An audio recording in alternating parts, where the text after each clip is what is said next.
Hola, profe, buenas tardes. Hola, ¿cómo les va? ¿Se escucha ¿Todo bien? bien? Sí, perfecto. Sí, sí, se Sí, escucha sí, sí, bien. perfecto. Fuerte y Bueno, claro. ¿qué tal? Entiendo que ya estamos en condiciones de comenzar. Yo estoy tratando de ver acá. Hola Pepe, acá Ignacio, sí, sí, pueden Hola, comenzar cuando Ignacio. quieran. Ah, bueno, bárbaro. Bueno, ya están todos Gracias. conectados. Deme va entrando en los próximos minutos, así que si querés ir arrancando despacito Bueno, ahí con una introducción. Eh, de acuerdo. si no me equivoco, esta es la única clase de derecho que tiene este módulo, Sí, así que sí que el refuerzo a todos le viene bien, a los nuevos y a los viejos. perfecto. De acuerdo, está bien. Sí, en este módulo, como lo tienen adelantado en el programa y en el cronograma de clases, tenemos este único encuentro con contenidos jurídicos. Bueno, para los que no sé cuántos somos, bienvenidos a todos, sean la cantidad que fueren. Eh, Gracias. yo soy José María Blanco y las autoridades del curso me han invitado a participar en lo que hace a las materias jurídicas, los contenidos que tienen que ver con el derecho. Sé que algunos de ustedes, no hemos compartido ningún encuentro con algunos de ustedes. En ese caso, bueno, valga mi presentación, creo que ya dije, José María Blanco me llamo. Y para los que ya hemos compartido algún encuentro, les doy las bienvenidas de las vacaciones y estamos en condiciones de comenzar. El encuentro de hoy tiene por propósito abordar lo que genéricamente llamamos Ley Micaela y en un ratito ya empezamos con ellos, con esos contenidos. Eh, Me dice acá Ignacio, el coordinador del curso, que estaría bueno hacer un breve repaso de lo que hemos visto hasta ahora. Este es el curso de medicina legal, es decir, es el curso que ustedes profesionales hacen para obtener el título de posgrado como médicos legistas. Eh, ya habrán visto acabadamente en qué consiste este tema de la medicina legal, que es la intención de acercar al mundo de las ciencias médicas con el mundo de las ciencias jurídicas. Hay un encuentro que tenemos nosotros en donde abordamos una introducción al derecho y a partir de ahí nos vamos metiendo en distintas ramas del derecho. Así tenemos preparado para el módulo que viene Derecho Penal y Procesal Penal. A mí más que a modo de resumen o de introducción o de repaso de lo ya visto, más que meternos acabadamente o siquiera mencionar las ramas del derecho, me gusta ver un tema que tiene que ver con la administración de justicia, porque cuando quien no es abogado toma referencia de algo que tiene que ver con la actividad de los abogados o con el mundo del derecho, inmediatamente quizás lo vincule a la idea de los tribunales o los juicios. Y efectivamente es así, pero para eso tenemos que no sé, me parece a mí sano o importante conocer las distintas ventanillas a las cuales tenemos que acudir en función de nuestros requerimientos por parte de los organismos del Estado. Es decir, como ustedes saben, el Estado argentino está dividido en tres poderes, los famosos tres poderes del Estado, ¿no? El legislativo, el ejecutivo y el judicial. Cada uno de ellos tienen órganos de administración y órganos de ejecución, y cada uno de estos tres poderes tienen asignado por la Constitución Nacional un rol, una función determinada. El rol del poder judicial es el de administrar justicia.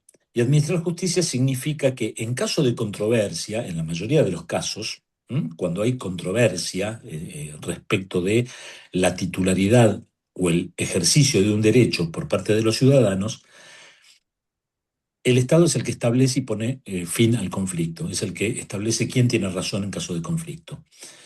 En esta demanda que podemos hacer los ciudadanos respecto de administración de justicia, tenemos que saber a qué ventanilla acudir, ¿sí? Y para eso están los abogados. Por un lado tenemos una organización jurídica en el orden nacional. Ustedes saben que nuestro país es un agrupamiento, una unión de provincias que eran preexistentes a la nación argentina. Entonces, estas provincias que originalmente se pusieron de acuerdo y crearon el Estado Nacional, conservaron para sí ciertas prerrogativas y ciertas funciones. Estas provincias, que eran las Provincias Unidas del Río de la Plata, cuando crean el Estado Nacional, puntualmente en el año 1853, la Constitución Nacional data de esa fecha, 1853, y en 1860 se une a las provincias que crearon el gobierno federal o la República Argentina, se une la provincia de Buenos Aires, que hasta 1860 estaba separada. Por eso se habla de la Constitución de 1853/1860. Digo, estas provincias son las que ponen básicamente a la gente, a la población y los recursos, e integran en esta unión federal, integran lo que se conoce como República Argentina, gobernada por un Estado federal. Las provincias han concedido al Congreso Nacional, a las autoridades legislativas de este orden nacional o federal, le han concedido la función de dictar lo que se conoce como códigos de fondo. Ahora los vamos a enumerar. ¿Qué significa esto? ¿El derecho qué es? Es un conjunto de normas. Conjunto de normas que regulan la vida social, regulan las relaciones sociales, las relaciones entre los individuos, entre sí, entre todos nosotros, o las relaciones de los individuos, de los particulares con el Estado, o las relaciones entre los estados, entre el Estado provincial y los estados municipales, entre el Estado nacional y los estados provinciales, entre dos estados o más, dos estados provinciales. Estas normas que componen el derecho y que regulan la vida social son de distinto carácter, es decir, el derecho reconoce distintas fuentes y la fuente más popular, la fuente más conocida, la fuente más palpable del derecho es la ley. La ley es entonces el instrumento formal y escrito dictado por el órgano competente para regular las relaciones sociales. Cuando las provincias se ponen de acuerdo y crean el Estado Nacional, le encomiendan al Estado Nacional la redacción de los llamados códigos de fondo, el Código Civil y Comercial, la legislación en materia de minería, la legislación en materia de recursos naturales, de medio ambiente, la legislación en materia laboral, la legislación en materia penal y tributaria, es decir, los impuestos nacionales. A su vez, las provincias, cuando delegan estas funciones en el Congreso Nacional, se reservan para sí otras funciones. Entre esas otras funciones que las provincias se reservaron para sí, cuentan la administración de justicia. Esta idea, esto que estamos diciendo de que cuando hay dos personas que no se ponen de acuerdo en algo, acuden al Estado para que el Estado diga quién tiene razón, a quién asiste el derecho. En este servicio de los estados provinciales de administrar justicia, se organizan. Así, vamos a poner por caso la provincia de Buenos Aires, son todas muy parecidas en este sentido. Y digo la provincia de Buenos Aires en virtud de que estamos en el marco de un curso dictado por el Colegio Médico de la provincia, Distrito 5, Luján.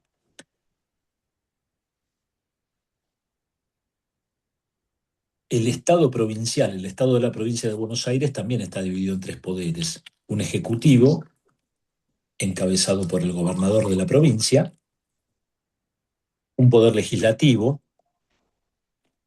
compuesto por 2 cámaras legislativas de diputados y senadores provinciales. Todo esto tiene asiento físico en la ciudad de La Plata, que es la capital de la provincia. Y el Poder Judicial, que es el encargado y el obligado a administrar la justicia. En este ejercicio de la administración de justicia, la provincia organizó el Poder Judicial con una cabeza, que es un órgano supremo, precisamente se llama Suprema Corte de Justicia de la provincia de Buenos Aires, que está integrada por 7 personas, 7 jueces cortesanos, 7 vocales, con asiento físico en la ciudad de La Plata. Y después están los tribunales inferiores. Y voy a tratar de hacerlo rapidito, esto porque me parece que se está haciendo pesado.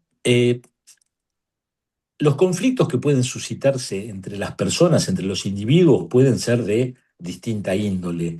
Yo puede ser que quiera divorciarme, puede ser que quiera adoptar a una persona, un menor, puede ser que discuto con mi vecino y nos agarramos a las trompadas y lo lesiono, puede ser que en la esquina de mi casa le roban el auto a una persona o matan a una persona en un hecho de estos de inseguridad a los que estamos acostumbrados lamentablemente a ver.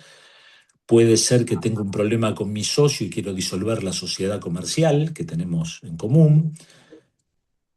Puede ser que me quiero jubilar y el ente jubilatorio no me otorga los beneficios que yo creo que tengo que tener.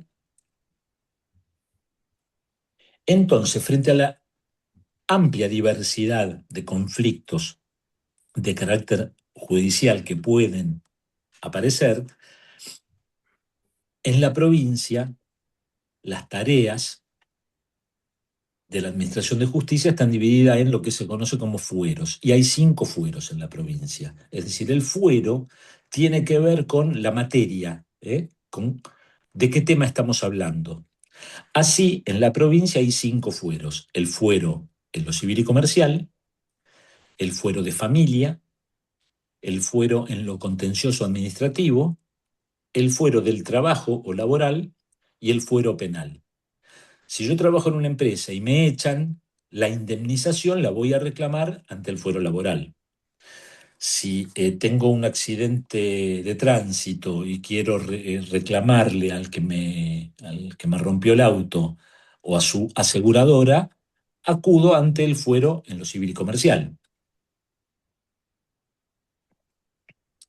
Y si, como decíamos recién, resulta que me agarré a trompadas con un vecino y lo lesioné, ahí va a ser el Estado el que me lleva a juicio a mí por haber cometido un delito de lesiones, y ese tramita ante el fuero penal.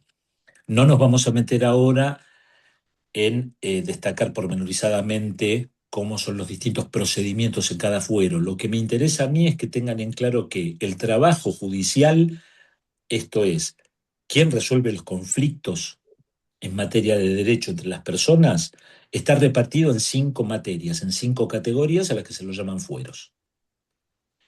Por otro lado, hay una distribución del trabajo de los jueces. ¿Los jueces quiénes son? Los jueces son ciudadanos a los cuales se les otorgó una investidura que acarrea la potestad y la obligación de resolver conflictos. Entonces vamos a tener, en la provincia, vamos a tener jueces en lo laboral, jueces en lo civil y comercial, jueces en lo penal, jueces en lo contencioso administrativo y jueces de familia, ¿sí? Hay jueces, una cantidad determinada de jueces por cada fuero. Estos jueces son jueces, es decir, son las personas que están encargadas de decir quién tiene razón en caso de discrepancia de criterios, ¿no? En caso de conflictos judiciales. Y estos jueces se los conoce como jueces de grado. Son los jueces ordinarios, vamos a decir. las decisiones de estos jueces de primera instancia o de grado pueden llegar a ser revisadas por un órgano superior, a lo que se llama la alzada, que son las cámaras. Un juez de cámara integra una sala de una cámara en cada una de las materias estas que estamos viendo, y su función es revisar las decisiones que dictaron los jueces de grado. Entonces ahí tenemos una distribución del trabajo en función del grado. Hay como una jerarquía. Hay una jerarquía que determina que los jueces de grado resuelven y sus decisiones pueden ser revisadas por las cámaras. Y el último criterio de distribución de trabajo entre los jueces, uno es la materia, el otro es el grado, luego la última que nos falta mencionar es la por territorio, es la competencia a razón del territorio. Una persona puede ser que quiera divorciarse en Mar del Plata y hay otro matrimonio que se quiere divorciar en Junín. Bueno, para no tener que hacer viajar a los cónyuges desavenidos hasta La Plata, de Junín a La Plata o de Mar del Plata a La Plata, se han creado departamentos judiciales. Es la forma en que el territorio de la provincia está dividido para la administración de justicia territorial. Hay 20 departamentos judiciales en la provincia y cada departamento judicial absorbe o incumbe a uno o más partidos. Ustedes saben que la provincia está dividida políticamente, así como la nación argentina tiene 23 provincias y la ciudad autónoma de Buenos Aires, hay 24 distritos en la división política de la República Argentina. Del mismo modo, la provincia de Buenos Aires está dividida en 135 partidos. Un partido es una unidad político-administrativa. Quien ejerce el poder político en un municipio se llama intendente, y bueno, hay 135 en toda la provincia. Estos municipios, algunos de ellos conforman en grupo un departamento judicial. Por ejemplo, de los 20 departamentos judiciales, el departamento judicial La Matanza, por la cantidad de población que tiene, por la cantidad de habitantes, conforma un único departamento judicial. Es decir, que el departamento judicial La Matanza comprende el partido de La Matanza. El departamento judicial Avellaneda-Lanús comprende los partidos de Avellaneda-Lanús. El partido judicial Lomas de Zamora comprende, el departamento judicial Lomas de Zamora comprende el partido de Lomas, el partido de Almirante Brón, Ezeiza y Esteban Echeverría. Y así, a medida que nos vamos alejando del conurbano bonaerense, hay menor densidad poblacional, hay menos habitantes por kilómetro cuadrado, entonces generalmente son más los partidos que conforman los distintos departamentos judiciales. Todo esto es materia de lo que abordamos como introducción al derecho y la organización de justicia en la provincia, en un curso que se da en este colegio para aquellos profesionales que quieran ser peritos. Y asumo que es un tema un tanto técnico, pero bueno, a modo introductorio me importa que quede como destacado que no cualquier juez interviene en cualquier conflicto, que los jueces precisamente intervienen en conflictos es cuando hay discrepancia en la titularidad o en el ejercicio de un derecho por parte de los ciudadanos, que según el conflicto del que se trate será el fuero a donde se va a acudir a pedir solución, y esa solución va a estar dictada por un juez, y esa resolución se puede apelar, puede ser revisada por una segunda instancia o cámara de apelaciones. Y creo que a modo introductorio ya más o menos estamos. En los módulos anteriores, para los que ya estuvimos reunidos, ya lo saben, y para aquellos que no, les comento que hemos visto eh, en lo relacionado a la actividad profesional del médico, eh, las leyes que regulan el ejercicio de la medicina y que de última van a decir qué es lo que puede hacer el médico y qué no debe hacer, los derechos y obligaciones de los profesionales, las limitaciones, y después nos metimos con algunas cuestiones un poquito más específicas, algunas de ellas que tienen que ver con la bioética o ética de las ciencias biológicas o de la medicina en particular, para lo cual también hemos hecho alguna mención sobre la filosofía y la filosofía del derecho, para ver cómo esta regulación de comportamientos individuales en lo social, que es el derecho, eh, interviene en las capacidades, las obligaciones, los derechos y las decisiones y las acciones que ejercen los profesionales o que deberían ejercer. Hemos visto todo más o menos de ese modo. Hoy, ¿qué nos convoca? Bueno, un conjuntito de leyes que tienen que ver con la familia, con los menores y con la mujer, o las mujeres particularmente, y los englobamos todo en un concepto al que llamamos los abogados, porque nos gusta ponerle nombres a todo, contenidos de la ley Micaela. Les voy a hacer un poquito de historia, poquito, cortito. Y les pido que si algo no queda claro, o no se me escucha, o cualquier eventualidad que pueda haber en este encuentro, levantan la mano de algún modo. Ignacio, que está al frente de la consola admitiéndolos, bueno, nos va a advertir de que hay alguien que quiere preguntar algo. En el año, ya les digo, porque siempre me olvido, igual no, en este punto no es tan importante la fecha. En el 2017, en la provincia de Entre Ríos, en la ciudad de Gualeguay, precisamente, provincia de Entre Ríos, año 2017, entonces, un sujeto que se llama Sebastián Wagner mató, asesinó a una chica, Micaela García. ¿Qué pasaba con este Sebastián Wagner? Sebastián Wagner era un sujeto que había sido condenado con anterioridad a la pena de 9 años de prisión por 2 hechos de violación, de ataque sexual. Había cometido no sé cuántos delitos, le probaron 2, por 2 hechos de violación en perjuicio de distintas mujeres, fue condenado a la pena de 9 años de prisión. Llega un momento en el cumplimiento de la condena que accede a la libertad condicional. Esto ocurre. Todas las penas que son temporales, una pena prisión es el encarcelamiento de una persona en una unidad penitenciaria por un lapso de tiempo.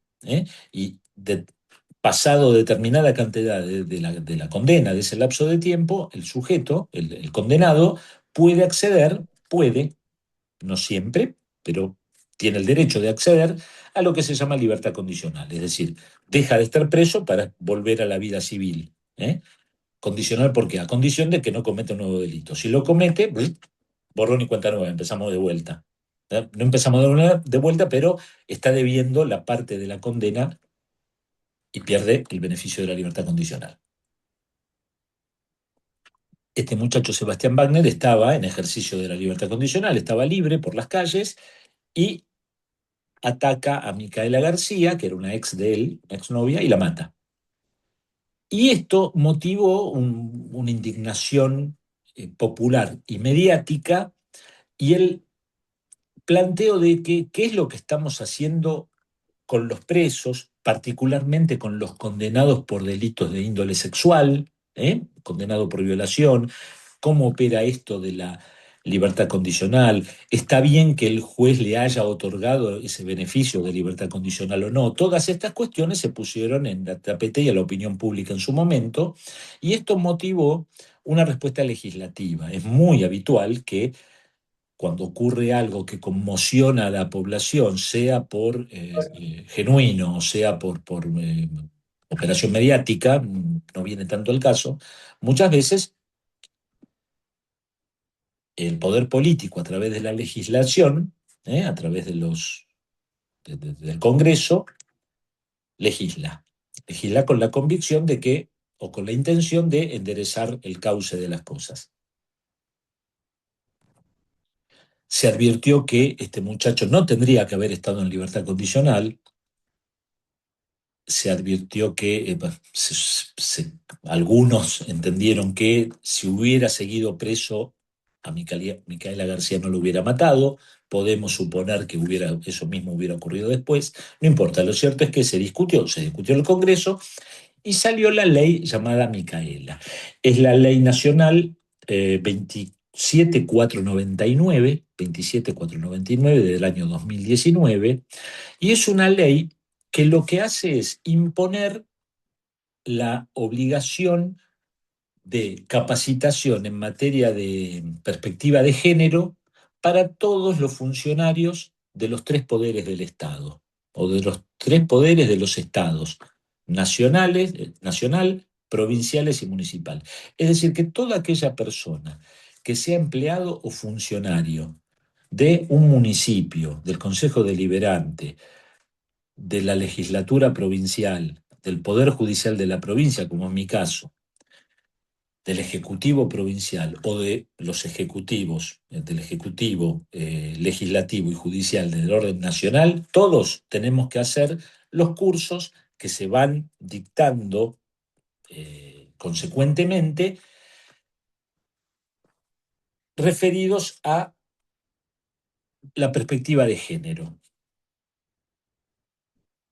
Y ahí muere la ley Micaela. La ley Micaela lo que postuló fue eso, la obligatoriedad para todos los funcionarios y empleados de los poderes públicos de los estados, en todo el ámbito de la Argentina, de capacitarse en materia de perspectiva de género.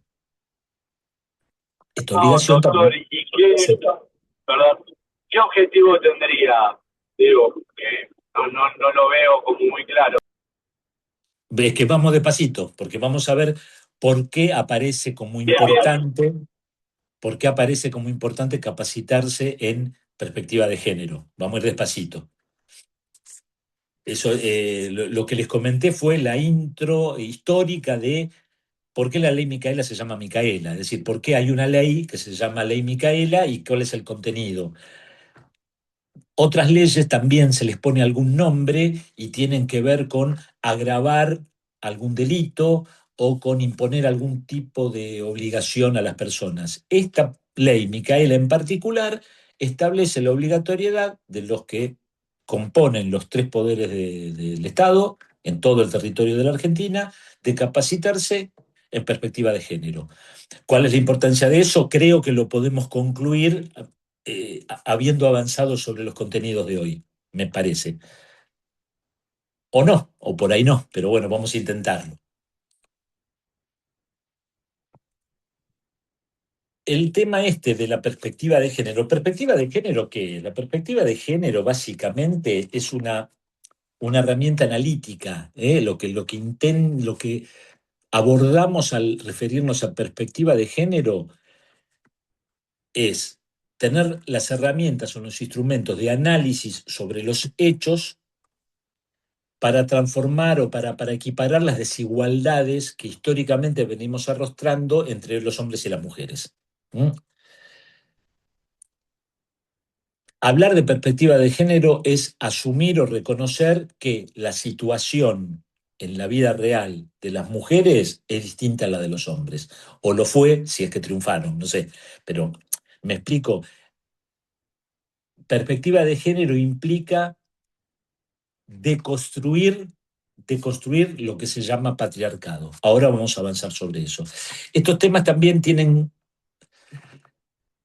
el problema de que han sido tratados, por un lado, entiendo yo que cierto sector de la política argentina se los ha apropiado. Entonces es una bandera, muchas veces es una bandera de carácter político partidario que me parece que no necesariamente tiene que ser así, como el tema de la seguridad o de la inseguridad o tantísimos otros temas en que me parece que exceden la política partidaria. Pero bueno, eventualmente hay candidatos que eh, se hacen eco de determinada postura política exclusivamente y bueno, son el referente del tema, en este caso perspectiva de género.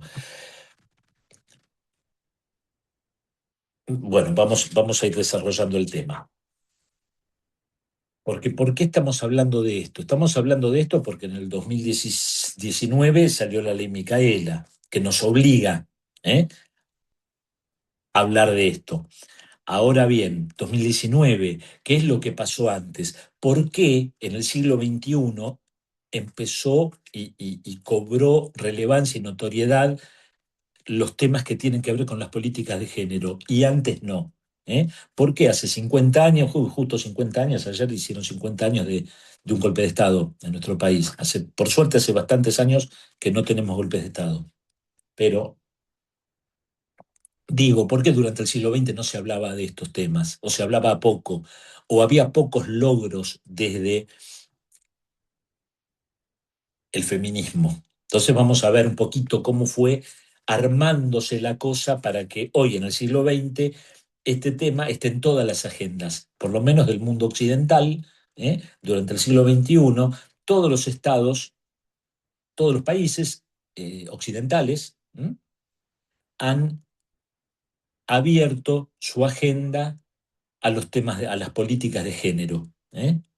Y digo, es un tema que también, además de haber sido arrebatado como bandera por ciertos sectores políticos, también ha sido vilipendiado y ha sido tomado con sorna por gran parte de los medios de comunicación, con lo cual es un tema ríspido que muchas veces suena que se puso de moda y porque está de moda hay que hablar de esto, y encima hay una ley que nos obliga a hablar de esto, que es la ley Micaela. Bueno,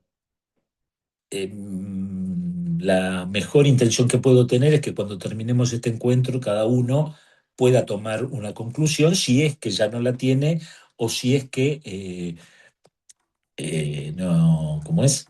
En el caso, mejor dicho, la intención es que cada uno pueda plantarse en una vereda determinada, si es que ya no lo hizo antes y si es que está en su primer contacto con esta temática. El feminismo, es decir, podemos decir que estemos hablando de esto es un avance del feminismo. El feminismo es un movimiento político, social, económico, académico, cultural y también legislativo, que lo que persiguió siempre fue crear conciencia para equiparar las desigualdades, para que se logre una igualdad de trato y de reconocimiento de derechos sin distinción de sexo ni de género. Equiparar al hombre con las mujeres y tratar de erradicar la violencia histórica sobre las mujeres. Antes de decir que no, que eso nunca pasó, bueno, vamos a ver un poquitito dónde estábamos parados al inicio de este siglo para que hoy sea de agenda pública.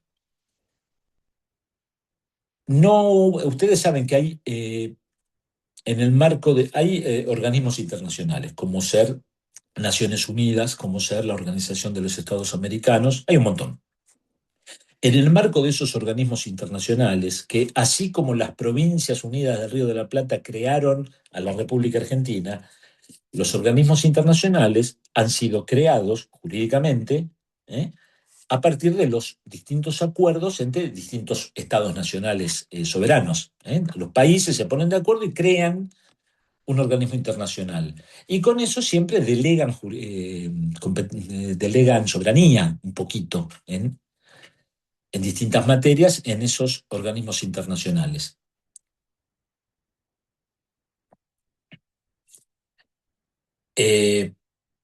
Un organismo internacional, el más grande, digamos, el que más convocatoria tiene y el que más miembros conoce, es la es Naciones Unidas, ¿sí? Están como miembros reconocidos de Naciones Unidas la mayoría de los países del mundo.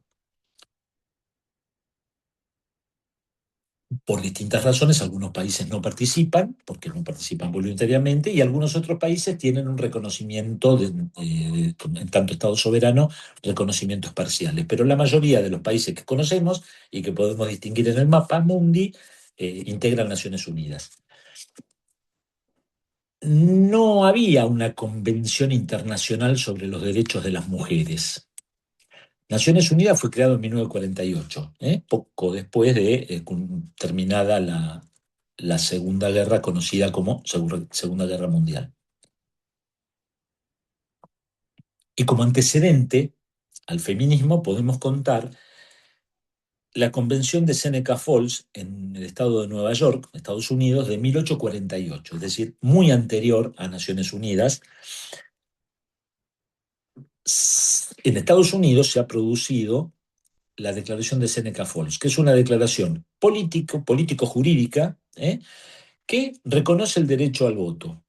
A partir de ahí, reconoce el derecho al voto y algunos otros derechos de la mujer que hasta el momento estaban siendo negados o que no los podían ejercer.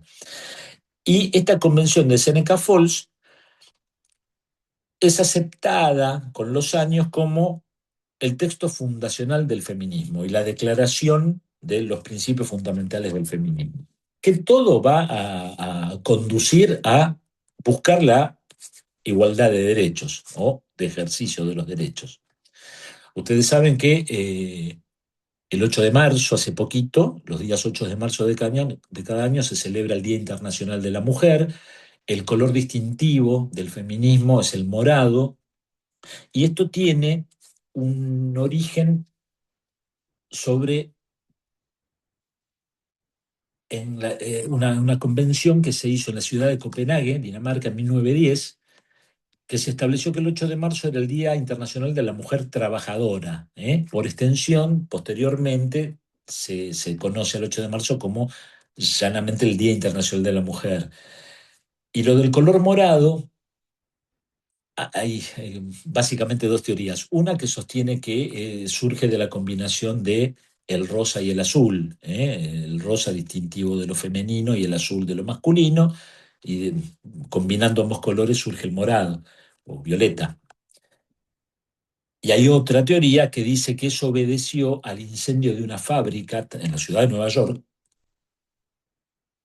la fábrica de camisas Triángulo, en Manhattan, en la península de Manhattan, en la ciudad de Nueva York, que ocurrió el 25 de marzo, hoy sería el cumpleaños, de 1911. El 25 de marzo de 1911 se produjo un incendio en una fábrica de camisas que arrojó un saldo de 146 víctimas. La mayoría de las trabajadoras de la fábrica de camisas eran mujeres, 123 mujeres murieron a causa de ese incendio. Y entonces dicen que por la anilina y los pigmentos que usaban para las telas en esa fábrica, el humo del incendio era de color violeta. A modo, para ponerle color, ya que estamos hablando de violeta, le ponemos color al comentario. En concreto, el feminismo va avanzando muy de a poquito, y entrado ya el siglo XXI, hay datos estadísticos que en tanto datos fríos no son discutibles. Del total de analfabetos que hay en el mundo, estos son datos recabados por los distintos organismos de Naciones Unidas. Del total de analfabetos que hay en el mundo, las 2/3 partes son mujeres. De las personas que en el mundo son víctimas de trata de personas es la comercialización de un ser humano, obviamente en contra de su voluntad, sea para explotación sexual o cualquier otro tipo de explotación laboral. De las víctimas de trata en el mundo, también 2/3 partes son mujeres, ¿sí? Es decir, 6 de cada 10. En algunos países, principalmente en África y algunos de Asia, todavía se practica la mutilación genital. La mutilación genital que persigue, más allá de la creencia a veces religiosa por la cual se ejerce esto, lo que persigue es inhibir el placer sexual de la mujer. De la cantidad de personas que son víctimas de explotación sexual en el mundo, el 94% son mujeres. En algunos países todavía existen, principalmente en Asia y también en África, los matrimonios arreglados. Los matrimonios arreglados entre las familias y oponiéndose a la voluntad de los contrayentes. Del total de pobres en el mundo, la mayoría también son mujeres, más de la mitad son mujeres, entonces son mayoría. Existe en los países medianamente desarrollados una brecha salarial. Este principio constitucional que tenemos de igual remuneración por igual tarea, que todos tenemos que cobrar lo mismo si hacemos el mismo trabajo, bueno, en algunos países no ocurre esto. La mujer cobra menos que el hombre por la misma tarea. Y en muchos países también el acceso a cargos jerárquicos es más cercenado para las mujeres. Y en otros países, o en algunos mismos, existe desigualdad entre los derechos hereditarios. La hija mujer no hereda igual que el hijo varón. Recién, en 1979, en el marco de Naciones Unidas, se celebró la Convención sobre Eliminación de todas las formas de discriminación sobre la mujer. Es decir, teniendo a mano estos datos, los estados, representados por los dirigentes políticos en su momento, han celebrado una convención. Cuando hablamos de una convención internacional o una declaración internacional, siempre lo que los estados acuerdan es acomodar la legislación doméstica, le dicen ellos, la legislación nacional, las leyes nuestras, a la letra del tratado internacional. Por ejemplo, en nuestro país no existe la pena de muerte. Si existiera, cuando Argentina firma el Pacto de San José de Costa Rica, es decir, cuando la República Argentina adhiere a un pacto que ya estaba vigente en muchos países, y ese pacto dice que no puede haber pena de muerte, si hubiera pena de muerte hay que acomodar la legislación. ¿Me explico? Y además se asumen compromisos internacionales a través de los pactos, según los cuales la legislación local no puede contradecir lo que dicen los pactos. Decía que en el año 79 se celebra, en el marco de Naciones Unidas, la Convención sobre la eliminación de toda forma de discriminación contra la mujer. Y lo que hace es obligar a los Estados miembros, a los Estados firmantes del tratado, a acomodar su legislación de acuerdo a la letra del tratado y a implementar políticas públicas tendientes a que se hagan efectivas esta eliminación de las formas de discriminación contra la mujer. En nuestro país, este tratado ingresa a la legislación local por ley 23.179 en el año 85. ¿Qué pasó? Recién mencionábamos que en el año 76, hace 50 años, hubo un golpe de Estado en nuestro país que se interrumpió la conducción democrática del país. El gobierno democrático fue depuesto y estábamos gobernados por un gobierno de facto, de hecho, no de derecho. El gobierno de derecho es aquel que responde a las formas que el derecho prevé a través de la Constitución Nacional. Cuando eso no pasa, como en el 1976, se habla de gobierno de facto o de hecho. Ese gobierno militar de facto duró 7 años, hasta 1983, en que se recuperó la democracia. 1983. Entonces hubo muchos tratados internacionales anteriores que han sido celebrados en el marco de Naciones Unidas o de la Organización de Estados Americanos, de los cuales Argentina no participó. Cuando se recupera la democracia, el Congreso Nacional paulatinamente va incorporando a la legislación estos tratados internacionales. En lo que hace a los derechos humanos tienen una larga historia. Básicamente, encontramos el origen en el derecho positivo. El derecho positivo es la legislación vigente, digamos. El derecho positivo es lo opuesto en concepto al derecho subjetivo. El derecho subjetivo es el derecho que cada individuo tiene y que puede ejercerlo o no. Yo tengo el derecho de libertad de expresión, entonces estoy acá expresándome ante ustedes. Pero si no estuviera acá charlando con ustedes, podemos decir que no estaría ejerciendo mi derecho de libertad de expresión. Ponele. Los derechos subjetivos son los que tenemos individualmente. Podemos ejercerlos o no. El derecho positivo, en cambio, es el que está expresamente legislado. Está en una ley, está en algún lado, está escrito que yo tengo ese derecho. Eso se llama derecho positivo.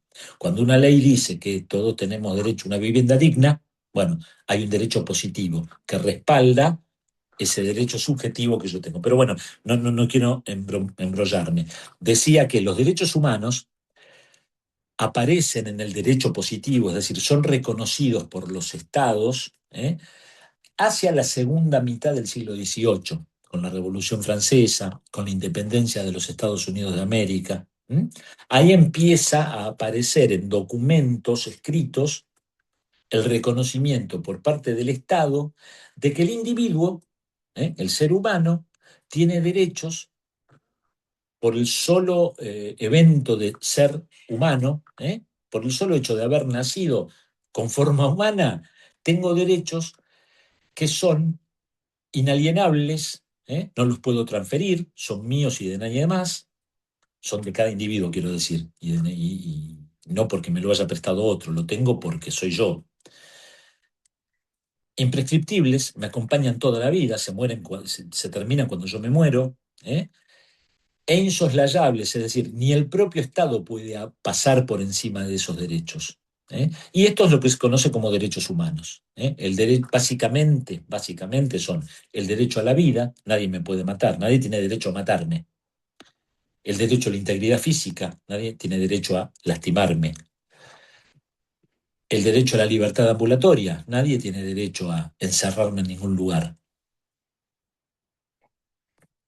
El derecho a la libertad de expresión, nadie tiene derecho a censurarme en lo que yo digo o publico.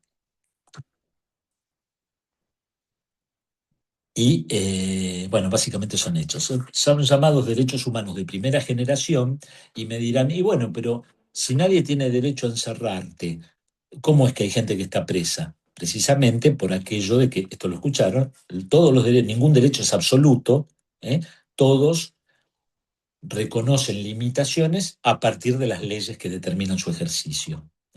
Entonces, nadie tiene derecho a encerrarme. El Estado sí tiene derecho a encerrarme siempre y cuando yo haya cometido un delito.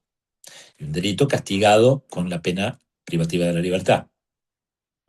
Y tiene que haber habido un juicio en el cual yo me tengo que haber podido defender. Todos estos conceptos que estoy mencionando, delito, es decir, ley previa. Hay una ley que dice que robar es delito. Tengo que haberlo cometido. ¿Y cómo se demuestra que yo lo cometí? Porque hubo un juicio y en ese juicio me tuve que poder defender y tuvo que haber un juez imparcial que diga que yo soy culpable. Todos estos conceptos, estos paso a paso que estoy mencionando, está todo legislado. Digamos que en este sentido está todo inventado y está todo escrito en la Constitución Nacional, en los códigos de forma, de fondo, en las convenciones internacionales. Estos derechos humanos de primera generación, digo, todos aquellos tratados internacionales que Argentina suscribe en materia de derechos humanos se incorporan al texto de la Constitución Nacional. Esto es el artículo 75, inciso 22, es posible que hayan escuchado hablar de él. Son la Constitución Nacional, ese es el librito chiquitito que estudiamos en la primaria, y todos los tratados internacionales en materia de derechos humanos. No puede haber ninguna ley, ni nacional ni provincial, que contradiga el contenido de algunos de estos tratados internacionales en materia de derechos humanos. Otro de los tratados internacionales que tienen que ver con el tema que nos convoca hoy es la Convención Interamericana para prevenir, sancionar y erradicar la violencia contra la mujer. Este es un documento, una convención interamericana, es decir, si es interamericana, ¿es de Naciones Unidas? No, es de la OEA, de la Organización de Estados Americanos, porque es interamericana, no es internacional. En esta convención participaron los estados miembros de la Organización de Estados Americanos, la OEA.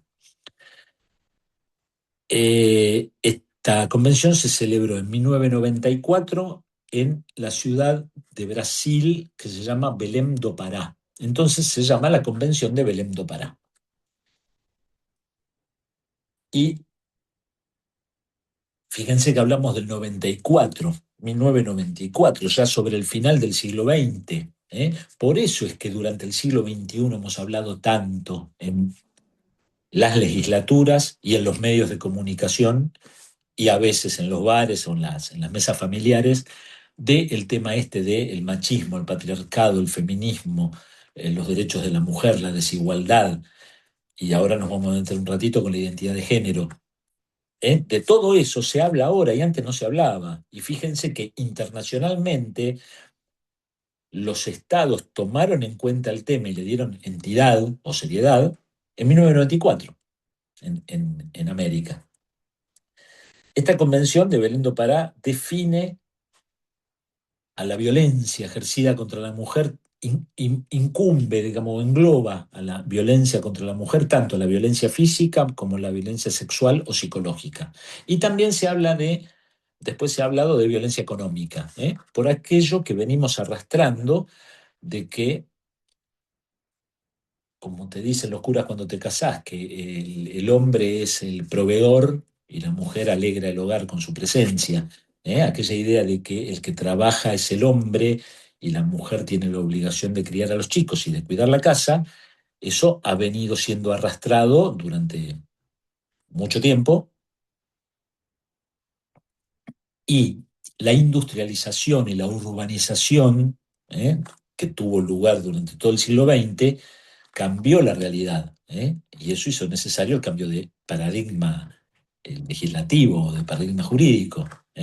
La mujer, lo acabamos de decir, en 1911 en Estados Unidos, en Nueva York, se murieron de 146, 123 trabajadoras eran mujeres, es decir, la mujer no era que tenía que alegrar el hogar con su presencia y cuidar a los chicos, sin embargo estaba trabajando en la fábrica. La industrialización cambió aquella historia de que la mujer era la que alegraba el hogar. La mujer trabaja, como el hombre, sale de su casa a trabajar.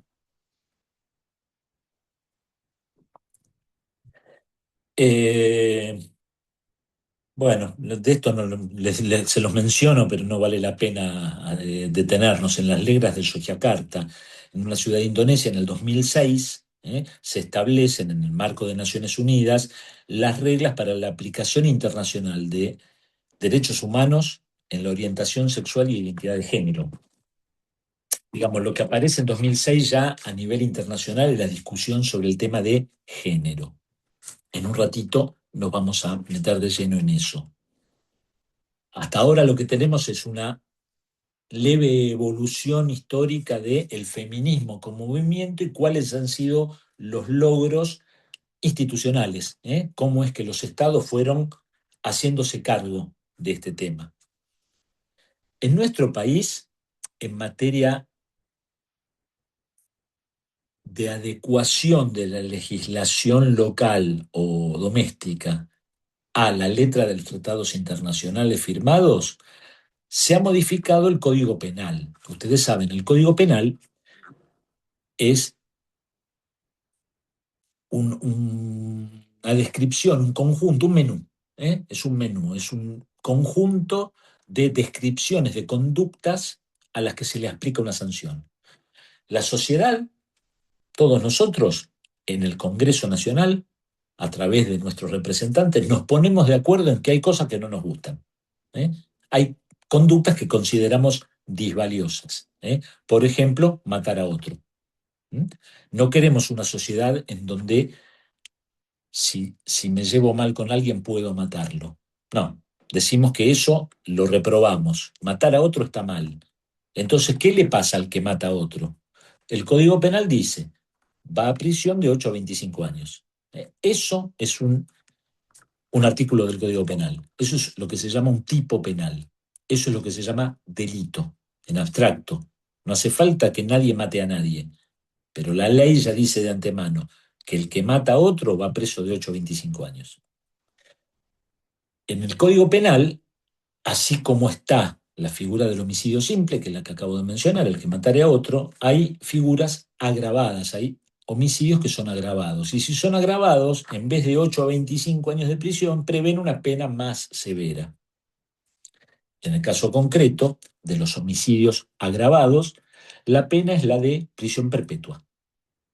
No si mato a un tipo, cualquiera, voy preso de 8 a 25 años.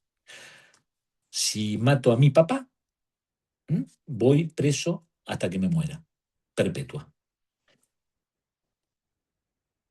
La ley que modifica el Código Penal receptando las políticas de género, que es de lo que estamos hablando, es la número 26791. Todo esto que estamos diciendo, después yo a través del coordinador del curso, de Ignacio, les paso un PowerPoint en donde los titulares de letra grande los tienen ahí. Así Perfecto, que, Pepe. Será subido el Power sí, ahora ni bien Gracias. terminamos lo paso, ¿no? Por favor. El Código Penal entonces es modificado a través de la ley 26791 del año 2011 en su artículo 80. A ver, el artículo 79 es el del homicidio simple, el que matare a otro. El artículo 80 agrava la figura, es más grave el que matare a su ascendiente, descendiente o cónyuge sabiendo que lo es, el que matare por precio o promesa remuneratoria, el que matare con el uso de venenos u otros procedimientos insidiosos, el que matare para facilitar otro delito o por ver frustrado otro delito, agravantes. El inciso primero del artículo 80, que es el homicidio agravado, artículo 80, homicidio agravado. Inciso primero. Antes decía que era más grave, es decir, que sufría prisión perpetua, el que matare a su ascendiente, descendiente o cónyuge sabiendo que lo son. Es decir, si yo mato a mi papá, o mato a alguno de mis hijos, o mato a mi esposa, cónyuge, es más grave que matar al vecino. Sabiendo que lo son, es decir, acá el código pone un requisito que yo al momento de matar a ese señor que resultó ser mi padre, tengo que saber que estoy matando a mi papá, porque puede ocurrir que quiero matar al vecino, llega mi papá a casa, lo confundo y lo mato. Yo quería matar al vecino y maté a mi papá, es decir, no sabía que estaba matando a mi papá. ¿Me explico? Todos estos son temas que dan para libros enteros, es decir, no pretendo que hoy nos quedemos con la idea acabada de las agravantes en el Código Penal, pero les doy como la referencia. Bien. Este inciso primero del artículo 80, que agravaba el homicidio cuando la víctima fuere el ascendiente, el descendiente o el cónyuge, incorpora, agrega a el excónyuge o persona con la que se mantiene o se haya mantenido relación de pareja, con o sin convivencia. Es decir, que quien mata al padre, o quien mata a un hijo, o quien mata a su esposa, es lo mismo que quien mata a la novia, a la concubina, a la exnovia, a la exconcubina. ¿Se entiende? Es un agravante que agrega a la expareja. aunque haya habido convivencia o no. Es decir, súper amplio el tema. Y tiene sin duda que ver con la perspectiva de género. ¿Hasta dónde podemos pensar hasta dónde el derecho penal es solución? ¿Hasta dónde meter preso a alguien más o menos tiempo soluciona un conflicto? Pero lo cierto es que frente a la comisión de delitos, la respuesta institucional que hay en el derecho es penal. Cometés un delito, vas preso, más o menos tiempo. Y en esta reforma, los legisladores, la ley, entendió que no es lo mismo matar a uno cualquiera, a uno que no conozco, que matar a la persona con la que tuve relación de pareja. Esto es más grave. Por eso es el agravante. Y acá les traigo una palabrita que está en el inciso 11º, inciso 11 del artículo 80. Agrava la figura del homicidio cuando en vez de un homicidio estamos hablando de un femicidio. Y digo, ¿por qué me sonrío al traer esta palabra? Porque se estuvo hablando hace poco, se estuvo hablando mucho de el femicidio, que si está bien, que si está mal, que si ponerlo, si hay que sacarlo. ¿Cómo se define femicidio? Bueno, ustedes saben, etimológicamente, por la designación de la palabra, homicidio es matar a un hombre, femicidio, matar a una mujer. El requisito para que sea agravado, para que un homicidio se convierta en femicidio, es que el autor, el ejecutor, el agente, tiene que ser hombre y la víctima tiene que ser mujer y tiene que mediar violencia de género. Y acá también nos metemos en otra biblioteca nueva, violencia de género. Para hacerla corta, la forma que más me gusta a mí como explicación del concepto violencia de género es la foto y la película. Un cachetazo, una trompada, una puñalada, si quieren, es una foto. Es un hecho concreto que estoy mirando en este momento. Cuando hechos similares han sido reiterados o venimos hablando de una película, ahí estamos en presencia de violencia de género. Entonces, el femicidio es hombre que mata a una mujer mediando violencia de género. En un toque volvemos sobre esto. Finalmente, en esta reforma de la ley penal, se agrega el inciso 12 al artículo 80, el inciso 12, que agrava el homicidio cuando es perpetrado para causar sufrimiento a la pareja o a la expareja o a la persona con la que se haya tenido relación de pareja con o sin convivencia. No hace mucho hubo un caso espantoso, acá en zona sur de la provincia, en donde una madre, una señora, mató a su hijo, y a su hijo preadolescente, 11, 12 años, una barbaridad así, y cuando le arriman en una práctica periodística de pésimo gusto, le ponen el micrófono cuando la bajan del celular y le preguntan, ¿por qué lo hiciste? Y dijo, para joderlo a él, para cagar, perdónenme la expresión, pero reproduzco, para cagarle la vida a él. Se refería al marido o exmarido, al padre del chico. Es decir, no recuerdo si para cuando pasó este hecho ya estaba el agravante. Igual entraría por otro agravante porque mató al descendiente, pero ¿se entiende cómo se recepta el tema de la violencia de género, aún cuando no mato a mi ex, sino que mato a alguien para causarle sufrimiento? Ese alguien puede ser la actual pareja de mi expareja, puede ser un padre, una persona muy allegada, veremos, pero si el motivo fue causarle un padecimiento, un sufrimiento a mi expareja, con o sin relación de situación de convivencia, agrava. Bien, Si hablamos de perspectiva de género, insisto, herramienta analítica para tratar de equiparar las desigualdades, ¿sí? Intentamos ver cómo es que, dónde nos encontramos parados en el siglo XXI respecto de aquellas desigualdades.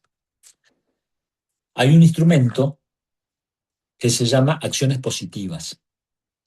Las acciones positivas van a ser dispuestas desde el Estado, a través de políticas públicas, a través de legislación, con el fin de equiparar la desigualdad social que se suscita en materia de género, para tratar de igualar los derechos o los ejercicios de los derechos entre hombres y mujeres. Eventualmente, las políticas de género, políticas públicas, pueden accionar positivamente. Un ejemplo acabado de esto, porque las acciones positivas, hay algunos ejemplos en la literatura que mucho no me gustan, algunos de ellos son ejemplos de laboratorio, con lo cual me parece que es forzar el concepto hasta límites de irrealidad a veces. Un ejemplo claro y concreto de acciones positivas en materia de género es la ley de cupo. El número no me lo anoté, pero no importa. Es una ley nacional que estableció y establece y está vigente que las listas de candidatos a cargos legislativos, la lista de diputados o de senadores, tiene que estar integrada por 1/3 de mujeres y tienen que estar intercaladas de modo tal que no sean los 2 primeros tercios de la lista todos hombres y el último tercio mujeres. No, tiene que haber hombre, hombre, mujer, hombre, mujer, o mujer, hombre, mujer. 1/3 final tiene que ser de mujeres. Uno puede decir, o puede atacar esta medida legislativa diciendo, pero ¿por qué no prevalece algún otro criterio? El de idoneidad, el de trayectoria, algún otro criterio para integrar una lista de candidatos a diputados, como fue siempre. Bueno, a fin de paliar esta desigualdad que venía arrastrándose, hay una acción positiva desde el Estado. 1/3 intercalados tienen que ser mujeres. La idoneidad, todo eso pasa a segundo plano, si se quiere.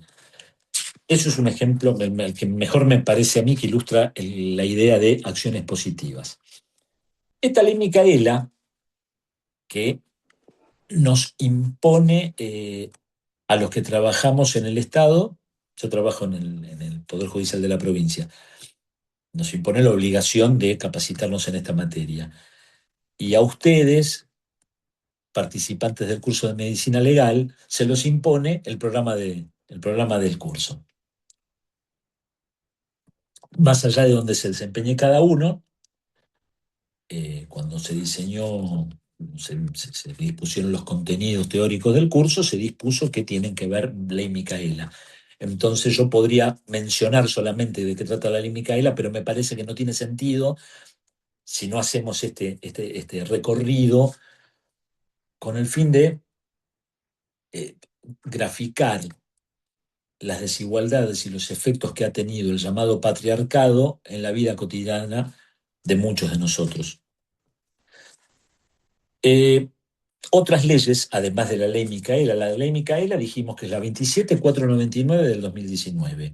Hay otras leyes que tienen que ver, bien, ya pasó más de una hora, me fijo porque a mí me han dicho por ahí que a mí más de 1 hora y media no me aguanta nadie, así que ustedes me dirán. Otras leyes que el programa del curso nos pide como contenido. Y enumero. Ley 24417. Ley nacional. Cuando no menciono si es provincial, es una ley nacional. La ley 24417 nacional del año 94 es la ley de violencia familiar. Tiene su versión a nivel provincial. En la provincia de Buenos Aires es la ley 12569, ley provincial. Son muy parecidas y más o menos contemporáneas. ¿De qué habla esta ley? ¿Qué es la que dispone? Perdón, ¿el número de provincial, doctor? 12569 de la provincia. 24417, no, por favor, 12569. Son digo, muy parecidas, y lo que establecen es, primero, definir qué se entiende por violencia familiar a los efectos de la ley. Todo acto violento, verbal o físico, ejercido al seno de la familia, y propone un concepto de familia súper amplio. Integra el concepto de familia, los efectos del ejercicio de la violencia en esta ley, de los convivientes, ascendientes, descendientes, cónyuge, pareja, expareja, ¿eh? Y primos si viven juntos, hermanos si viven juntos. Determina una familia más allá de la familia núcleo de la sociedad o de la familia tipo que tenemos incorporada en la cabeza. Entonces, cualquier acto de violencia ejercido por alguien de lo que describe la ley, que como les digo, son ascendientes, descendientes, cónyuge, excónyuge, novio o pareja o concubino, o exnovio, expareja, exconcubino, ¿eh? Hermanos y primos si viven juntos, si viven bajo el mismo techo. Esto es violencia familiar, cualquier acto que se ejerza. Hay muchísimos conflictos que se suscitan entre las personas, aún de índole violento, que no llegan a ser delito. ¿Qué quiero decir? La ley penal argentina tipifica, es decir, prevé como delito, con lo cual le acarrea una sanción penal a quien comete contra otra persona lesiones. Si yo lastimo a alguien, y ustedes médicos legistas lo deben tener muchísimo más claro que yo, si lastimo a alguien voy preso.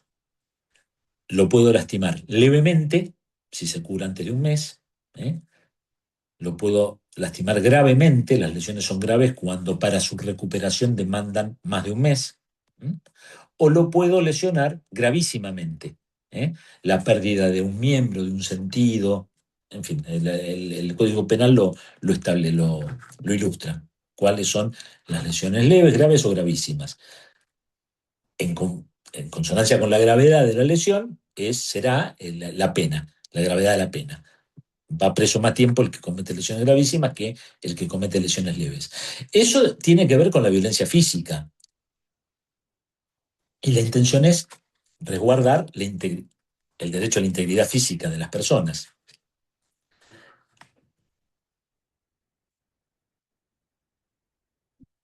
Bueno, no estoy pensando resguardar, pero bueno, da para toda una charla sobre la intención y el objeto de la ley penal.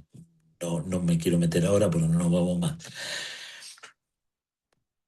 Eventualmente, un hecho intrafamiliar no llega a ser delito. Si yo le pego un cachetazo a mi hermano, vivimos juntos, le meto una trompada y no lo lesiono, no lo lastimo, porque pasa mucho, una agarrada de los pelos, un empujón, es decir, un hecho físicamente violento que no llega a causar lesiones. Bueno, eso no es delito. Es decir, la justicia penal ahí no da una respuesta, no interviene. Vos podés ir a hacer la denuncia, mi hermano me pegó un cachetazo, te ve el médico legista, dice, no presenta lesiones, no hay delito, porque si no hay lesiones acreditadas, no hay delito de lesiones. ¿Y entonces qué? ¿Cualquiera puede hacer lo que cualquiera me puede pegar un cachetazo? No, lo que ocurre es que la respuesta institucional no va a ser penal, sino que va a ser en el marco de la ley de violencia familiar. ¿Quién interviene ahí? En vez de la justicia penal, interviene la justicia de familia. Un juez de familia es el que trata de dirimir el conflicto. Generalmente, y esto lo digo desde la experiencia cotidiana, lo que pasa cuando se forma un expediente ante un fuero de familia por un hecho de violencia familiar, lo digo de vuelta, cuando se forma un expediente ante el fuero de familia por un hecho enmarcado en la ley de violencia familiar, lo que suele pasar es el dictado de una medida cautelar y no mucho más que eso.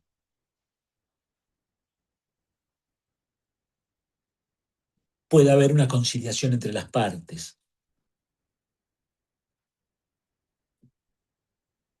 Cuando una agresión física configura delito, es decir, lo lastimo, recibiría una sanción penal. Cuando un cachetazo no llega a constituir delito, pero sí es un acto de violencia familiar, enmarcado en esta ley, el juez de familia lo que puede hacer inmediatamente es decretar mi exclusión del hogar. Este tipo es un peligro, acaba de armar un lío bárbaro en la familia, que se vaya a vivir a otro lado. Puede dictar una medida de no acercamiento. Si resulta que yo soy el exnovio, no vivo ahí, puede el juez ordenar una exclusión perimetral, se llama, que no me acerque hasta determinada cantidad de metros de ese domicilio por una cantidad de tiempo. Son medidas cautelares, medidas precautorias para evitar males mayores, digamos, o que un hecho parecido vuelva a ocurrir. Y de esto lamentablemente, hay un montón de hechos en la provincia todos los días y hay un montón de expedientes, es decir, hay un montón de conflictos receptados por la justicia, es decir, hay un montón de conflictos judicializados, montones. Y bueno, hablar de a qué puerto llegan esos conflictos, esos expedientes, qué pasa con todo eso, también nos llevaría toda una tarde. Pero bueno, tenemos que tener por indicación del programa de estudio que nos pide este contenido y porque es dentro de la temática de políticas de género que estamos hablando, mencionando esta ley. Otra ley que nos pide el programa que abordemos es la ley 26.061, Ley Nacional 26061. Es del año 2005 y es la ley de protección de los derechos de los niños, niñas y adolescentes. O creo que lo dice al revés. No, lo dice así, pero bueno, protección de los derechos de las niñas, de los niños y de los adolescentes. Y fíjense cómo acá ya estamos titulando una ley con toda una connotación, ¿no? No decimos ley de derechos del niño. Es como que me queda corto dentro de este esquema en el que estamos hablando, ¿no? Es decir, efectivamente fue un cambio de paradigma. Se dejó de hablar en esta materia del niño y empezamos a hablar de los niños y las niñas. En un ratito avanzamos sobre eso. Esta ley de protección integral de los derechos del niño, las niñas y los adolescentes surge a partir de acomodar la legislación local a la Convención Internacional de Protección de los Derechos del Niño, Niña y Adolescente. Hay una convención internacional y esta ley viene a reglamentar en el ámbito nacional cuáles son los derechos de los niños, de las niñas y de los adolescentes. Y discúlpenme, de ahora en más se entiende que si hablo de niños, hablo de todos los niños de todos los colores, ¿sí? Por favor. ¿Cuáles son los derechos que tienen? Y que básicamente son el derecho a la vida, a la integridad física, al esparcimiento, a la educación, a la identidad, al registro de su identidad, y así va desmenuzando la ley cómo puede hacer efectivos esos derechos, quién está a cargo de proveer o de garantizar o de controlar que el niño pueda ejercer esos derechos, y se crea un órgano que es la Secretaría de la Niñez y Adolescencia, SENAF, con ese SENAF, Secretaría de la Niñez, Adolescencia y Familia, Secretaría Nacional de Niñez, Adolescencia y Familia, en cuyo ámbito se desarrollan programas de estímulo, divulgación y concreción del ejercicio de estos derechos de los niños. Lo importante, esto sí, digamos, esto sí, como si lo demás no, por quién soy yo para decir que es importante y no, pero lo que me interesa que quede de resalto en este tramo del encuentro es que la Convención Internacional sobre los Derechos del Niño y la Ley Nacional de Protección de los Derechos del Niño le cambian el rol jurídico al niño. El niño, tradicionalmente, había sido tratado como objeto de tutela. ¿Eh?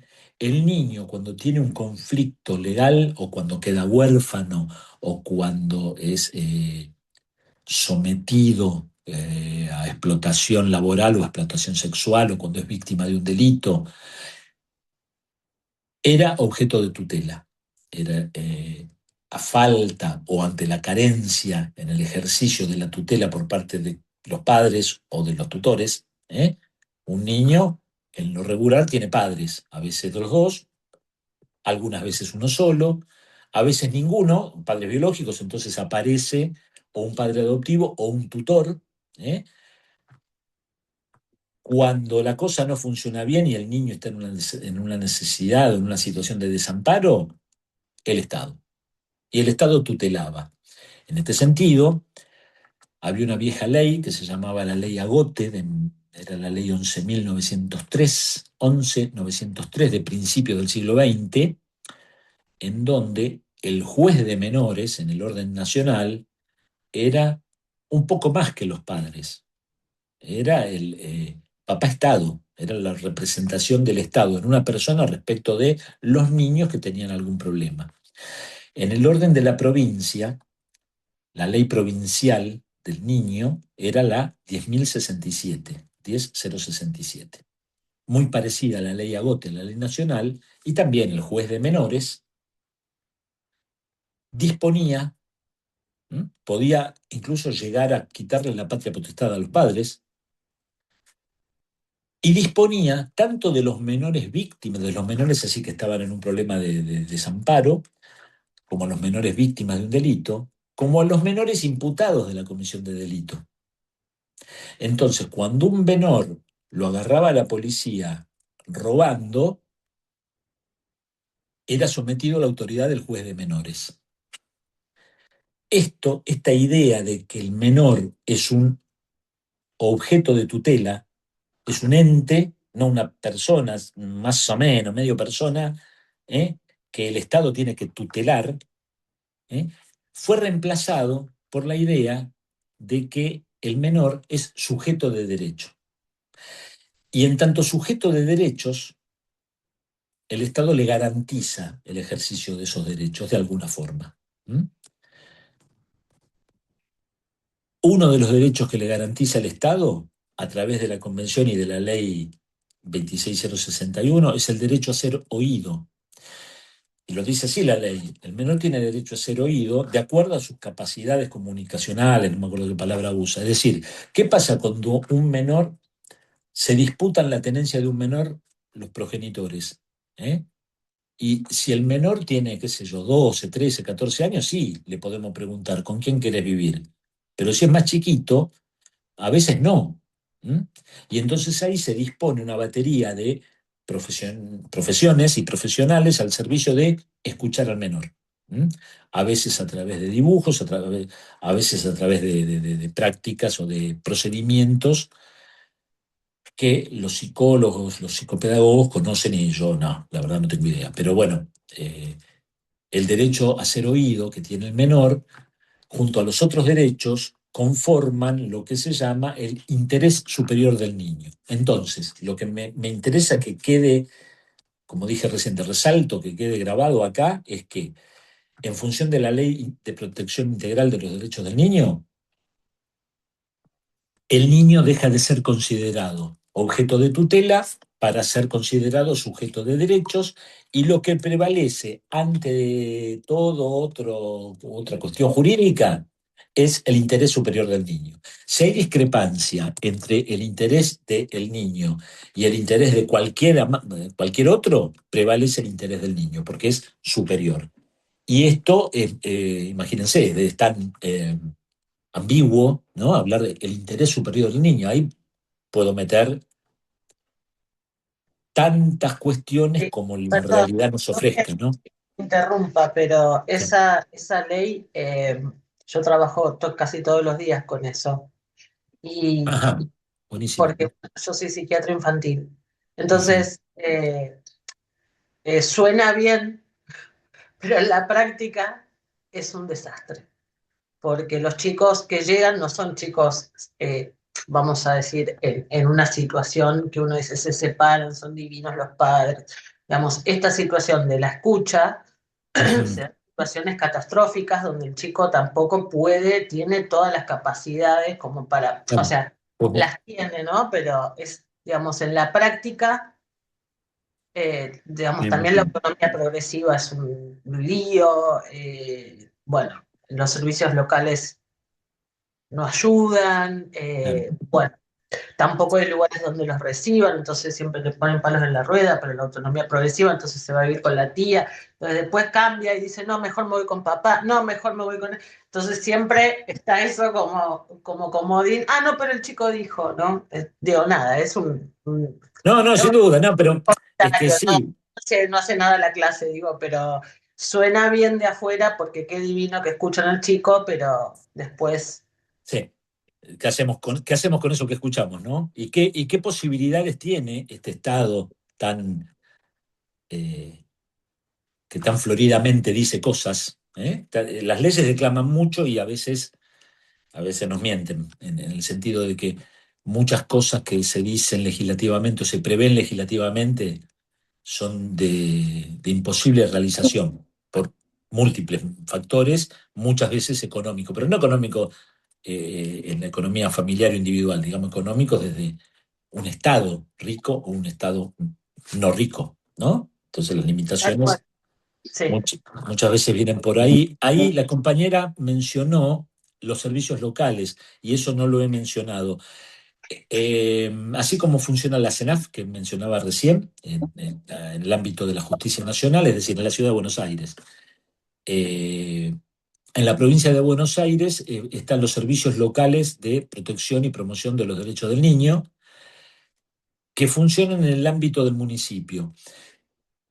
Conforme la ley vieja, la 10067, el juez de menores tenía bajo el ala a los menores víctimas de desigualdades o de delitos y a los menores imputados de delitos, los acusados. Con la reforma legislativa que hubo, se crea el fuero de la responsabilidad penal juvenil, es decir, cuando un menor, después nos metemos en la imputabilidad de la edad, pero cuando un menor es acusado de haber cometido un delito, queda sometido a la jurisdicción de un juez de menores. No se llama juez de menores, perdónenme, de un juez de la responsabilidad penal juvenil. Y todos los otros menores de la vieja ley, es decir, los menores en situación de desamparo, los menores maltratados, los víctimas de delitos, pasan al amparo del Servicio Local de Promoción y Protección de los Derechos del Niño, dependiente del municipio, y cuyas autoridades son designadas por el intendente. Es decir, que acá, en este punto, el Poder Judicial ha cedido, ha trasladado determinados conflictos a la esfera del Ejecutivo. Estos menores que estaban desprotegidos y que antes eran míos, dicen los jueces, ya ahora no, dejaron de serlo y son del intendente, por decirlo rápido. Otra ley que tenemos que mencionar, 26618, ley del año 2010, 26618, ley de matrimonio igualitario. 2010. Desde el 2010, al registro civil pueden ir a contraer matrimonio dos personas del mismo sexo. Lo cual, les soy sincero, en el año 2005 para mí era impensado. Inclusive yo tenía armado todo un chiste con relación a esto, que no viene al caso, pero digo, para muchos de nosotros, que venimos del siglo pasado, era impensado que en nuestro país, en nuestra sociedad, haya habido una ley como esta. Y bueno, y está, y funciona, y está. Hay gente que ejerce ese derecho de contraer matrimonio. Lo que había antes era el derecho a pensión, cuando en la ciudad de Buenos Aires estaba la ley de convivencia, no me acuerdo cuánto, y de unión civil, Entonces la unión civil posibilitaba al supérstite, hacemos una unión civil, yo con mi amigo, y bueno, uno de los dos se muere, el otro podía acceder a la pensión, que tradicionalmente era solo para la viuda, ¿eh? Para la mujer que había estado casada con un hombre. Ahora no, dos personas del mismo sexo podían celebrar una unión civil, pero la consecuencia era esa, nada más, no tenía otra consecuencia jurídica, el acceso a la pensión, ni siquiera el acceso a la herencia, porque el acceso a la herencia seguía siendo eh, del cónyuge, de los descendientes y del cónyuge. Ahora sí, a partir del 2010, son cónyuges, igual que un matrimonio heterosexual. Acá ahora venimos con otra. 26743, ley 26743. Les pido, aguántenme que tenemos para unos minutos más. 26743 es la ley de identidad de género. Es del año 2012 y establece que toda persona tiene derecho a que se lo trate conforme al género autopercibido. Entonces tenemos que, una primera observación es separar la idea de sexo con la idea de género, asumiendo que el sexo es el sexo biológico, es el sexo otorgado al momento del nacimiento, nene o nena, varón o mujer. Y el sexo, y el género, tiene que ver con una construcción social. El género es un constructo social a partir del cual yo me identifico de determinada manera y conforme a eso me autopercibo y conforme a mi convicción me muestro hacia los demás. Entonces hay un género autopercibido, hay un género expresado y nadie tiene derecho a meterse con eso, ni a criticarme, ni a hacerme sentir otra cosa, ni a hacerme vestir en concordancia con un género que no es el que yo creo mío. ¿Se entiende? La ley iba un poco más allá en el sentido de autorizar a las personas a someterse a tratamientos, ¿cómo se llaman? Hormonales, a tratamientos hormonales o intervenciones quirúrgicas para cambiar del sexo y acomodar el sexo a el género autopercibido. Está bien, Nacho, ningún problema. Acá me avisa Nacho que se desconecta Ignacio, el coordinador, así que bueno.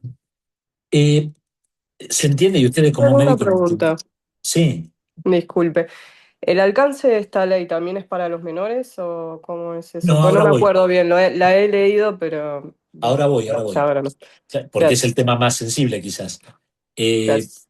Claro, ustedes lo entienden a la perfección esto, cómo es de esto de acomodar, es decir, los que somos cisgénero, ese es el término que se usa, para aquellos que sentimos o nos identificamos con un género coincidente con el sexo biológico. Entonces yo nací hombre, en mi documento, en mi DNI dice hombre y me he visto como hombre. Eso es cisgénero. Y mis apetencias sexuales responden a la condición masculina. Distinto es el homosexual, la lesbiana y tantas otras variables que hay en este sentido. Esta ley decía, otorga el derecho a las personas de intervenciones quirúrgicas, acceder a intervenciones quirúrgicas o tratamientos hormonales para adecuar el organismo, su sexo, a el género autopercibido. Y sí, como comentó la compañera recién, alcanzaba a los menores la ley, alcanza a los menores, dice, los menores podrán hacer la petición judicial a través de sus padres o sus tutores. Es decir, hace falta que un juez te dé el ok, y el menor por sí solo, ni aún con los padres, puede ir al sanatorio a decirle, doctor, quiero el cambio de sexo. Hacía falta que un juez conceda esa petición, el derecho a ejercer esa petición. O sea que los Pero ¿qué padres, pasó? o sea, no tienen que autorizarlo directamente, solamente el juez. Hasta donde yo me acuerdo, a ver, Sí, hasta donde me acuerdo, sí, bien, bien, bien. pero no importa, después te lo confirmo.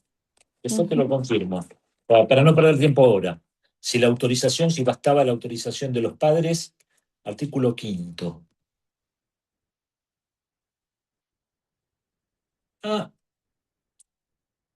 Menores de 18 años, porque habla de solicitud del trámite, por eso yo interpreté que era judicial el tema, pero parece que no. Solicitud del trámite. Requisito. Claro, no, es la rectificación registral. Es decir, conforme al texto de la ley, yo cambio mi género yendo al registro civil. Voy y pido, poneme mujer y no me llamo más José María, me llamo María José, en mi caso, ponele. Ese trámite, ahí vino mi confusión y les pido disculpas. Ese trámite puede ser hecho por una persona menor de 18 años a través de sus representantes legales, que son los padres o el tutor, con expresa conformidad del menor. Ok. ¿Qué pasa con el tema de la intervención quirúrgica o el tratamiento hormonal? Bueno, también podían hacerlo,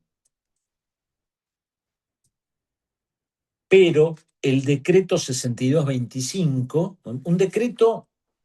los decretos presidenciales son normas jurídicas que regulan la vida social, pero que en vez de ser emanados por la legislación, por la legislatura, en este caso por el Congreso Nacional, es el presidente de la Nación, el titular del Ejecutivo Nacional, el que dispone un decreto. El gobernador de la provincia también lo puede hacer en la medida de su competencia, ¿no?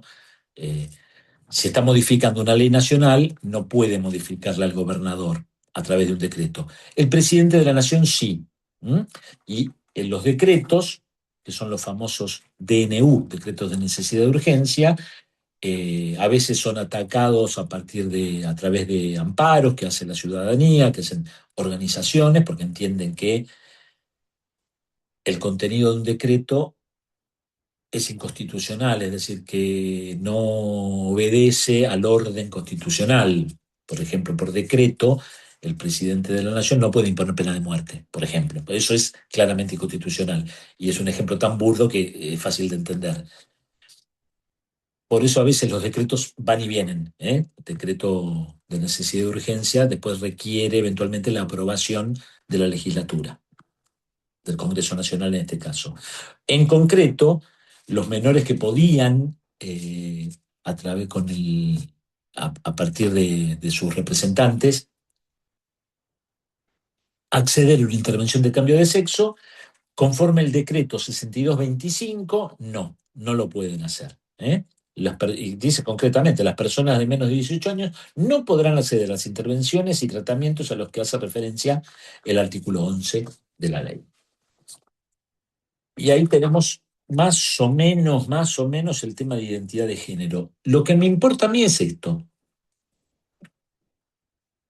El tema del género, distinto al sexo biológico, las políticas de género le han dado tanta relevancia que ni el propio Estado tiene derecho a decirme de qué género soy. El único que puede decidir con qué género me identifico soy yo. Es un tema exclusivamente personal y subjetivo. Al punto tal, es decir, ¿cuáles son las consecuencias de esto? Hablábamos hace un ratito del Código Penal y de la figura del femicidio. Hombre que mata a una mujer mediando violencia de género. ¿Y qué pasa si un hombre mata a un travesti? O una travesti, como lo quieran decir. ¿Me explico? ¿El travesti qué es? ¿Es un hombre o una mujer? Bueno, conforme esta ley y la amalgama, la conjunción armónica del derecho, si nadie puede imponer un género, ni aún el propio Estado, el travesti es mujer, porque se muestra para los demás mujer. Pero si hizo la operación de sexo, no importa. Si se muestra, se exterioriza, si su género exteriorizado es el femenino, es una mujer. Entonces, la figura del femicidio también abarca a los transvestidos o las transvestidas. Digo esto para ver cómo pueden dispararse consecuencias para cualquier lado. El presidente de la Nación había hecho público que su intención era derogar la figura del femicidio, porque lo que dice es que es lo mismo matar a un hombre o a una mujer, es exactamente igual. Entonces, no tiene por qué estar agravado el femicidio y es un homicidio común y corriente. Y les cuento lo que suele pasar. Lo que suele pasar es que los que cometen un femicidio, los que matan a la mujer por su condición de mujer, generalmente matan a su mujer o a su exmujer. Generalmente pasa eso, generalmente, digo, en la mayoría de los casos, el femicidio es cometido contra la cónyuge, concubina o ex concubina o ex cónyuge. Con lo cual el agravante ya está. Es decir, va a ser perpetua por el inciso primero del 80 y no por el 11. Es decir, que era hasta ahí el anuncio de la derogación de la figura del femicidio era simplemente para la tribuna, entiendo yo, es decir, declamativo, pero no tenía una consecuencia jurídico-penal efectiva en la mayoría de los casos. Ahora bien, se ha establecido, por lo menos en la provincia, el derecho de los hijos de la víctima de femicidio a una pensión. Por el hecho de que a su mamá la mataron en el marco de un femicidio, los chicos tenían derecho a una pensión otorgada por la provincia. Si no existe más el femicidio y esa ley que otorgaba la pensión va a haber que retocarla un poco o queda derogada también. No sé si fui claro. A ver, ¿qué más tenemos? Esto más o menos lo mencionamos. Esto también.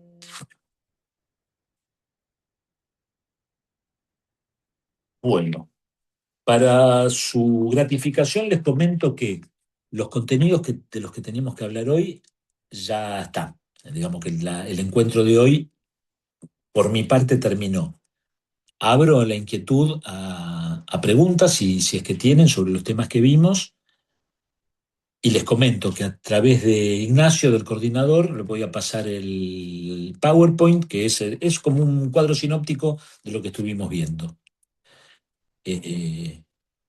Si no hay preguntas, yo les agradezco la atención, espero que haya sido de utilidad de todos ustedes.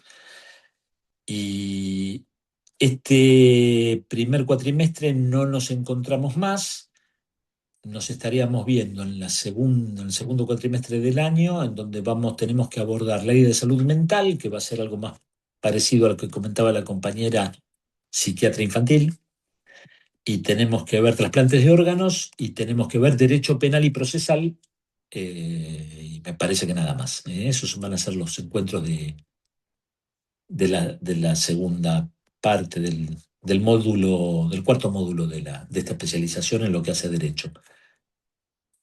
Ok, ¿terminamos? Muchas gracias. Gracias a ustedes. Fue un Gracias, placer. Pepe. Chau, chau. Gracias, Chau, chau. Pepe. Chau, chau.